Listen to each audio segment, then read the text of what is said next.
Holy crap, guys. I started a bit of a discussion with my last video. So if you haven't seen my last video, it was basically me criticizing Starset with one of their songs from Starset 2.0 that I didn't like. Go watch it if you're curious. So this video was posted on Reddit and it kind of started a discussion there. Whether it was positive or negative depends on your perspective. The video itself rose to second most popular video on my channel next to that remix I made ages ago. I have to say a lot of people commented really good commentary stuff. So first off, thank you everyone for giving your insights. I found it very interesting to read all of them. I have noticed that my initial opinion was a bit radical, so I'd like to take this moment to reiterate. In a new section I'd like to call comments.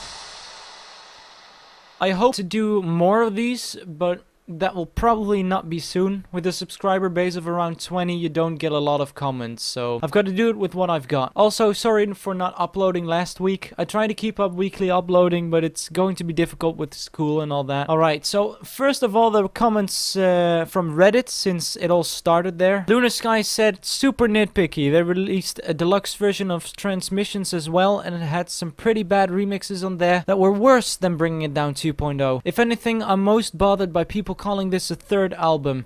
It's not. It's basically a deluxe version of Vessels, much like they did with Transmissions. Yeah, I agree with your comment. It was indeed not fair of me to be calling Vessels 2.0 a full album, but I need to add, it is not an excuse to make bad products.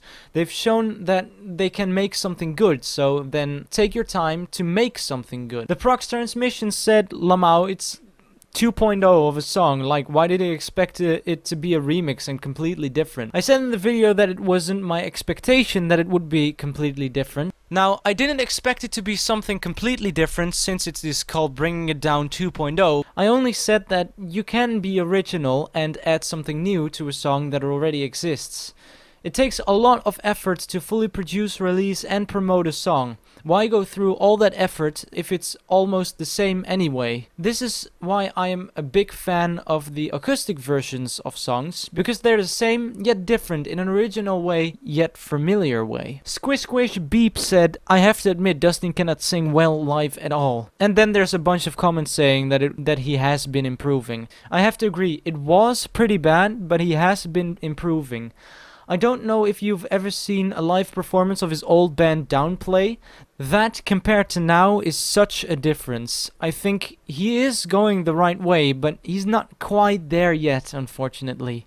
Nick FFS442 said, seen him at least 7 times, VIP 4 times, he has no issues, his voice is Starset, okay? You realize how much work they put into provide you with a show like you've never seen before? Yes, I realize that. Nobody sounds exactly like the album, but Vessels changed my life and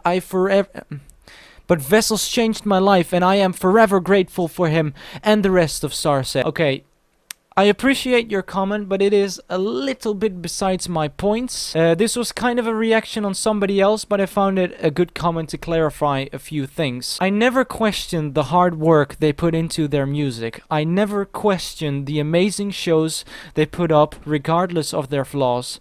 Indeed, no one sounds exactly like the album, but I never said that is what should be done. I only said in this particular song that is fully produced, then greenlit, then promoted, then released, that it's a shame that the vocals are off. I'm only saying that if I was the producer, I wouldn't have given this the green light. As I said, Starset is still one of my favorite bands.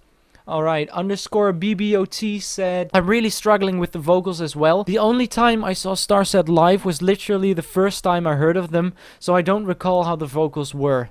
But it's pretty clear with Bringing It Down 2.0 and especially Die For You Acoustic that he struggles to stay on key. Even with heavy autotune. I really don't mind them autotuning him to high hell because their finished production is fantastic, but just doesn't work for acoustic. I agree. Nothing more to add. I just agree. Alright, Wheezy Lex said, personally, I disagree with this guy, and I hear differences where the autotune wasn't used and Dustin Bates actually sang a different tune. As far as I can tell, intentionally. No. I'm already 11 years a musician. From my personal experience, I just cannot believe this was intentional. If you want to, that's fine, but I guess this is just a difference in opinion. Said, was this the dude with the hunched back and Sonic T by chance? Is this a reference that I'm missing? I don't get this comments for one little bit. And that concludes the Reddit comments. Onto the YouTube comments. TommyGun3131 said, all the strings added into the 2.0 version were recorded in a studio.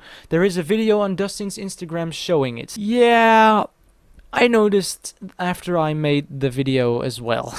Shouldn't have made that claim. Still don't like the effect though. I guess that's just personal preference. Physics Hacker. I thought the out of tune vocals part... that is not right grammar. Vocals parts of bringing it down 2.0 were on purpose. It's dramatic. And personally, I think it sounds better than if it was the way it's supposed to be. Also, on the violin part, I think the one in the song sounds much more natural and generally better than the version you presented. Honestly, I disagree with a lot in this video. And no, I am not just trying to protect my favorite band or whatever. I just see it differently, I guess. And he reacted himself with, also, I'm all for having creative remixes, but I really don't like it when they slice open and rearrange the entire song and make it sound completely different just because it's a remix. If you're gonna do that, call it a remake. So as a remix, I really like bringing it down 2.0. I think I know what you're getting at. There is this thing in music theory called tension and resolve. It basically means by making harmonies dissonant, you can create tension that can later be resolved by a full chord, usually the one chord. But for this to work, notes are not off pitch, and they're just in weird positions. A good example of this is the major seventh interval. The notes are on pitch on their own, but don't sound so good together. This creates the tension that I was talking about. Only in the song, the vocals are just not in the right pitch. They're either a few cents too high or too low. If this is not what you mean, please explain it in more detail so I can take a look at it again. For the violin part, yeah, after a few listens, I didn't like my version either. I still don't like the effect, but again, that's just personal preference. About the reaction on the remix thing, 2.0 means it is a remake. Remixes and remakes are by definition quite the same, yet a little bit different in my perspective. In this video, I called this song both because I wasn't sure in which category it should fit. And even if it is a remix or remake, it's besides the points I made. So hereby, my points reiterated. I meant that for a fully produced, greenlit, promoted and released song, which takes a lot of effort and money, it is sad that it isn't bringing anything new to the table since it is almost the same as the original, and that the vocals are just not in tune when we know Starset can do a lot better than that. Starset is a great band and still one of my favorites. They just sometimes have some quality issues, and I think these issues can be easily avoided in the future. That's why I called them out. Alright, really thank you everyone who commented. I really appreciate your insights. I found this very interesting and I have learned a lot in that regard. If you liked this video, please leave a like and I hope to see you next week. Bye!